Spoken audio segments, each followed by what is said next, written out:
మనము యుక్తముగా ఎలాగూ ప్రార్థన చేయవలెనో మనకు తెలియదు. రోమాపత్రిక 8వ అధ్యాయం 26వ వచనం. మన క్రైస్తవ అనుభవాల్లో మనకి ఎక్కువసార్లు బోధపడింది ఏమిటంటే మన ప్రార్థనలకి జవాబు. మనం సహనం ఇమ్మని దేవుణ్ణి ప్రార్థిస్తాం. దేవుడు దానికి జవాబుగా మనల్ని వేధించే వాళ్ళని పంపిస్తాడు. ఎందుకంటే శ్రమ ఓర్పును అభివృద్ధి చేస్తుంది. మనం విధేయత కోసం ప్రార్థిస్తాం. దేవుడు మన మీదకి శ్రమల్ని పంపుతాడు.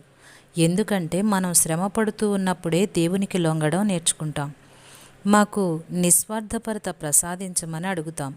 ఇతరుల భారాల్ని నెత్తిన వేసుకొని మన సోదరుల కోసం ప్రాణాలు పెట్టాల్సి వచ్చే త్యాగం చేయటానికి అవకాశాల్ని దేవుడిస్తాడు. మనం శక్తి కోసం, నమ్రత కోసం ప్రార్థిస్తే సైతాను బంటు ఎవడో వస్తాడు. మనం ధూళిలో కూలిపోయి వాడు తొలగిపోయేలా మొరపెట్టేదాకా బాధిస్తాడు. మా విశ్వాసాన్ని బలపరచు తండ్రి అని ప్రార్థిస్తే మన డబ్బు రెక్కలు కట్టుకొని ఎగిరిపోతుంది, లేక మన పిల్లల ఆరోగ్యం దెబ్బతింటుంది, లేక ఇప్పటి వరకు కనీవిని ఎరుగని శ్రమ ఏదో సంభవిస్తుంది. అప్పటిదాకా ఎలాంటి విశ్వాసాన్ని మనం అలవర్చుకోలేదో అలాంటి విశ్వాసం మనలో చిగురించటం మొదలుపెడుతుంది. దీన మనస్సు కోసం ప్రార్థిస్తే ఎక్కడో తక్కువ స్థాయి సేవ మనకు అప్పగించబడుతుంది. మనకి ద్రోహాలు జరిగిపోతుంటాయి. ప్రతీకారానికి తావుండదు. ఎందుకంటే వదకి తేబడే గొర్రెలాగా మన ప్రభువుని తీసుకెళ్లారు. ఆయన నోరు మెదపలేదు. ప్రసన్నత ప్రసాదించమని ప్రార్థిస్తాం. వెంటనే మన కోపాన్ని, దురుస్తనాన్ని రేపేలా ఏదో ఒక శోధన వస్తుంది. ప్రశాంతత కోసం ప్రార్థిస్తే మనసు అల్లకల్లోలమైపోయే సంఘటన.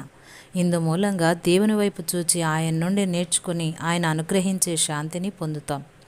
మనలో ప్రేమ పెరగాలని ప్రార్థిస్తాం. దేవుడు ప్రత్యేకమైన బాధల్ని మనపైకి రప్పించి ప్రేమ లేని మనుషుల మధ్య మనల్ని పడేస్తాడు.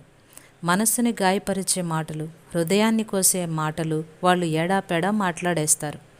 ఎందుకంటే ప్రేమ దయగలది, దీర్ఘశాంతం గలది. ప్రేమ అమర్యాదగా ప్రవర్తించదు, కవ్వింపుకి లొంగదు, అన్నిటినీ సహిస్తుంది, అన్నిటినీ నమ్ముతుంది, నిరీక్షణతో ఓర్చుకుంటుంది, ఎప్పుడు మాట ఇచ్చి తప్పదు. మనం యేసు పోలికగా మారాలని దేవుణ్ణి వేడుకుంటాం. సమాధానంగా శ్రమల కొలిమిపాలు చేయటానికి నిన్ను ఎన్నుకున్నాను అని జవాబు వస్తుంది. నీ హృదయం భరించగలదా?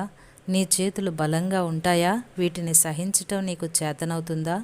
శాంతి విజయాలను సాధించే ఏకైక మార్గం ఏమిటంటే ప్రతి పరిస్థితిని, శ్రమని ప్రేమమూర్తి అయిన దేవుని నుండి నేరుగా స్వీకరించి మేఘాలకు పైగా పరిశుద్ధ స్థలాల్లో సింహాసనం ఎదుట నివసిస్తూ మన ప్రకృతిపై ప్రసరిస్తున్న దేవుని మహిమను, దేవుని ప్రేమ చొప్పున తిలకించడమే. శక్తిని మన వేడుకుంటే కొంతకాలం అందరూ చేయి విడిచి ఒంటరి చేశారు. హత్తుకున్న ప్రేమ గాయాలు చేసింది. ఆసరాలన్నీ విదిలించి కొట్టి వదిలేశాయి. నిస్త్రాణలో, వణుకులో, ఒంటరితనంలో పరమతండ్రి హస్తాలు నన్నెత్తిపట్టాయి. వెలుగు నిమ్మని వేడుకుంటే దాక్కున్నారు సూర్యచంద్రులు. అనుమానాల పెనుమబ్బుల్లో మిణుకుమనే చుక్క నా బేలతనం కేసి జాలిగా చూసింది. నా చిరుదీపపు కాంతి కొడిగట్టింది.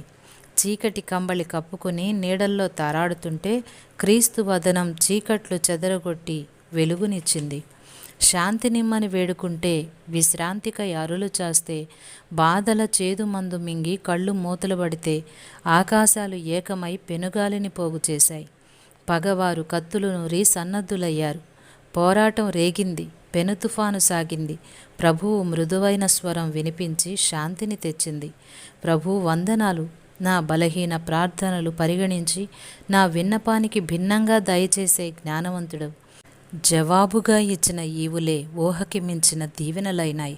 వరప్రదాత, నా ప్రతి ప్రార్థనకు నీ జ్ఞానం చొప్పున నీ సమృద్ధిలో నుండి నా మనసుకి పట్టని ఈవులు ప్రసాదించు.